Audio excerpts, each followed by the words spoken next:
हार जीत हर टीम में होता है।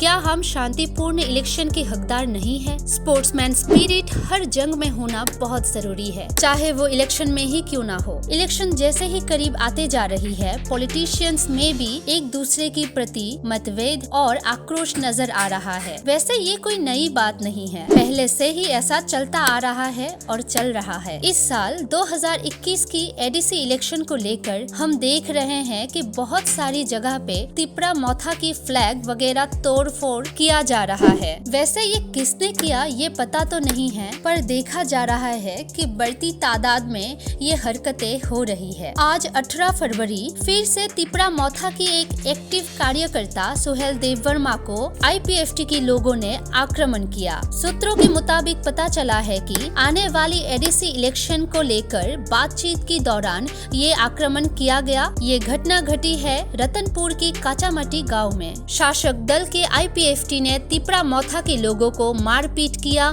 और बाद में तिपरा मौथा की 5 गाड़ियों को भी तोड़ा है। वैसे ये सूत्रों के मुताबिक मिली खबर से हमें पता चला है। तिपरा मौथा की एक्टिव कार्यकर्ता सुहेल देववर्मा ने भी यही कहा है कि उनको मारा पीटा गया और गाड़ियों को तोड़ा गया। इसी मुद्दे पे महाराजा प्रद्युत किशोर माणिक्य ने अपने फेसबुक पोस्ट पे लिखा है, जो लोग हिंसा फैलाने की कोशिश कर रहे हैं या हमारे थानसा को तोड़ने की कोशिश कर रहे हैं, मैं अभी भी नेताओं को कहना चाहता हूँ, हिंसा को बढ़ावा ना दे और तिपरासा को आक्रमण करके हमारी एकता को तोड़ने की कोशिश ना करे। कोई भी तिपरासा को एक दूसरे पे आक्रमण करना नहीं चाहिए।